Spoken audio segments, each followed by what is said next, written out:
নমস্কার, খবরটা কি জানতেন? এই সেগমেন্টে আজকে এলাম। এ রাজ্যে একজন দমকল মন্ত্রী আছেন, নাম তার সুজিত বসু।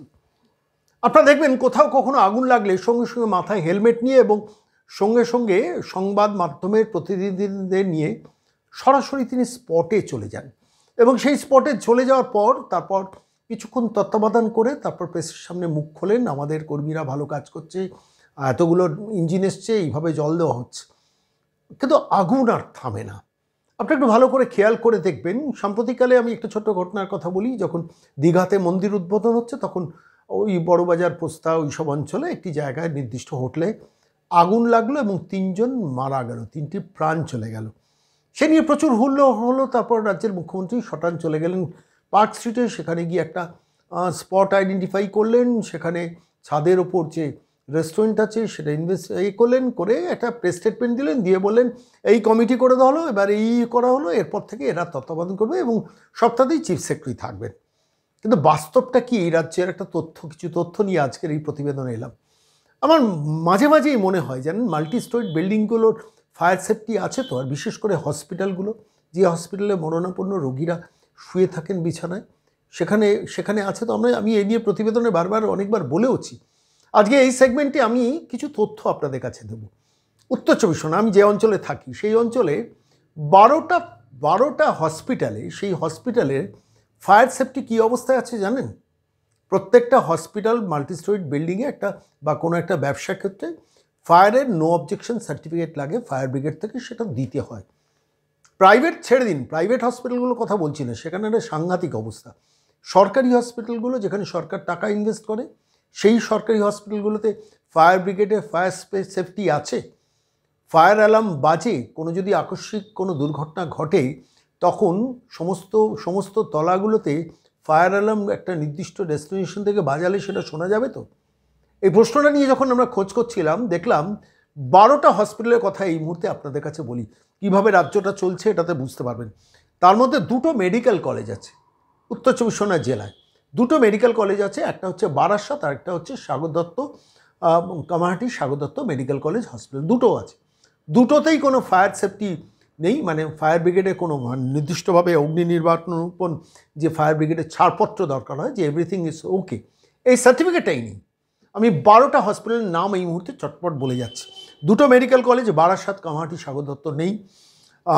3টে মহকুমা হাসপাতাল আছে এই অঞ্চলে, বিধাননগর, বনগাঁ, বিএন বসু হাসপাতাল, ব্যারাকপুর। এই অঞ্চলে যারা থাকেন জানেন, বিধাননগর হসপিটাল জানেন, বনগাঁ হসপিটাল, বিএন বসু, 3টে মহকুমা হাসপাতাল। এখানে কোনো ফায়ারের নো অবজেকশন সার্টিফিকেট নেই ফায়ার ব্রিগেড থেকে। 7টা স্টেট জেনারেল হসপিটাল আছে, তার মধ্যে বড়নগর আছে, নৈহাটি আছে, ভাটপাড়া আছে, বলরাম আছে, পানিহাটি আছে, হাবড়া আছে, অশোকনগর আছে। খেয়াল করে দেখুন, কলকাতার লাগোয়া বড়নগর তো কলকাতার গ্রেটার ক্যালকাটার মধ্যে পড়ে, কামারহাটি যেটা পড়ে কলকাতা 56-57-র মধ্যে পড়ে, পানিহাটি সেটাও গ্রেটার ক্যালকাটার মধ্যে পড়ে। সমস্ত হসপিটাল, সাগর দত্ত হসপিটাল সেটা গ্রেটার ক্যালকাটার মধ্যে পড়ে। সেই হসপিটালগুলোতে ফায়ার সেফটি কোনো রকম no objection certificate fire brigade দফতর থেকে নেই, ফায়ার অ্যালার্ম নেই। কখন ধরা পড়লো? যুদ্ধ যখন লেগেছে পাকিস্তানের সঙ্গে, তখন কেন্দ্রীয় সরকার থেকে বলা হলো সমস্ত হসপিটালগুলোতে আপৎকালীন ব্যবস্থা আছে কিনা ইমিডিয়েটলি আমাদের লিখিতভাবে জানানো হোক। কেন্দ্র থেকে চিঠি হলো, সঙ্গে স্বাস্থ্যমন্ত্রককে এলো, সমস্ত হসপিটালগুলোতে আপৎকালীন ব্যবস্থা আছে কিনা, অর্থাৎ ফায়ারের ব্যাপার আছে কিনা, মানে ফায়ার সেফটি আছে কিনা, এক্সিট এন্ট্রি গেট ঠিক আছে কিনা, সমস্ত কিছু চেক করে, ফায়ার অ্যালার্ম আছে কিনা সেটা চেক করে জানানো। দেখা গেল যে 12টা হসপিটালে কোথাও ফায়ার ব্রিগেডের কোনো নো অবজেকশন সার্টিফিকেট নেই, যেটা এসেনশিয়াল। আপনি বলুন তো, সরকারি মেডিকেল কলেজ হসপিটালে যদি ফায়ার ব্রিগেডের নো অবজেকশন সার্টিফিকেট না থাকে, তাহলে বড় বড় প্রাইভেট নার্সিংহোমগুলো কিসের জন্য রাখবে? সরকারি হসপিটালগুলোতে নেই, আমি রাখবো কী করে? অর্থাৎ সরকারের এখানে পয়সা নেই। এটা করতে গেলে তো পয়সা লাগে। আপনার ফায়ার ব্রিগেডের 36টা না 37টা শর্ত আছে, সেই শর্তগুলো যদি প্রত্যেকটা সরকারি হসপিটালে মেনটেন করতে হয়, তার জন্য একটা ইনভেস্টমেন্ট দরকার, পয়সা দরকার। আচ্ছা বলুন তো, অন্যদিকে বলুন, ফায়ার ব্রিগেডে তো মন্ত্রী আছে। মন্ত্রী কোনো দিন সুজিত বসু খবর নিয়েছেন যে এই হসপিটালগুলোতে ফায়ারের সেফটি আছে কিনা? ছেড়ে দিন, উত্তর চব্বিশ পরগনার কথা আপনাদের বললাম, 12টা হসপিটালের কথা বললাম, 2টো মেডিকেল কলেজ, 3টে মহকুমা হসপিটাল, আর 3, 2, 5 আর 7টা হচ্ছে স্টেট জেনারেল হসপিটাল, কোনো জায়গায় ফায়ারের নো অবজেকশন সার্টিফিকেট নেই। এমনকি অধিকাংশ জায়গায় ফায়ার অ্যালার্ম বাজালে তার কোনো কাজ করে না। এটা আমি তো উত্তর চব্বিশ পরগনার কথা ছেড়ে দিন, কলকাতা শহরে খোঁজ নিয়ে দেখুন যে হসপিটালগুলোর ভেতরে কী আছে।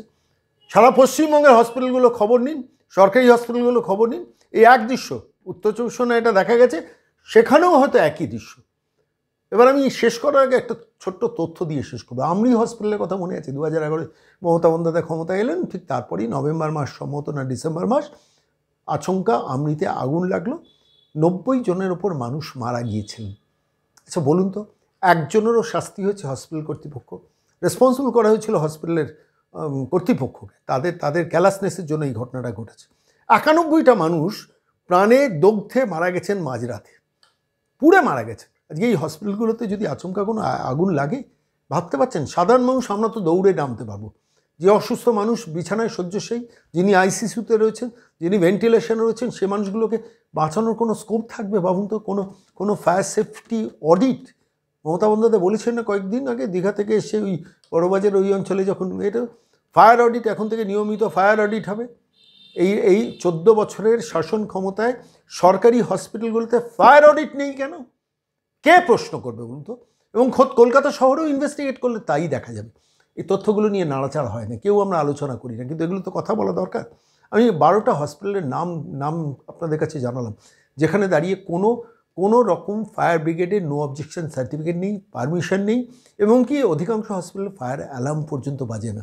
দিনের পর দিন চতুর্গৃহ হয়ে থাকবে কলকাতা এবং কলকাতার আশেপাশে। সাধারণ মানুষ, তাদের জীবন বিপন্ন হবে। একটা হোটেলে আগুন লাগলো, বুঝে যায় সেখানে মানুষ দৌড়ে ঝাঁপিয়ে কোনোভাবে পালানোর চেষ্টা করবে, কিন্তু যদি একটা হসপিটালে আগুন লাগে, সেটাই তো সরকারের প্রায়োরিটি হওয়া উচিত, তাই নয় কি? ভালো করে ভেবে দেখুন। এই তথ্যটা একটু আপনাদের দরবারে রাখলাম, ভেবে দেখবেন। এবং অবশ্যই আপনাদের অঞ্চলের কোনো খবর থাকলে, ফায়ার অডিট হয়েছে কিনা হসপিটালগুলো, খবর নিন তো, নিয়ে আমাদের দপ্তরে জানাবেন। আমরা সেটা নিয়ে অবশ্যই সেই তথ্যটা মানুষের কাছে জানাবো।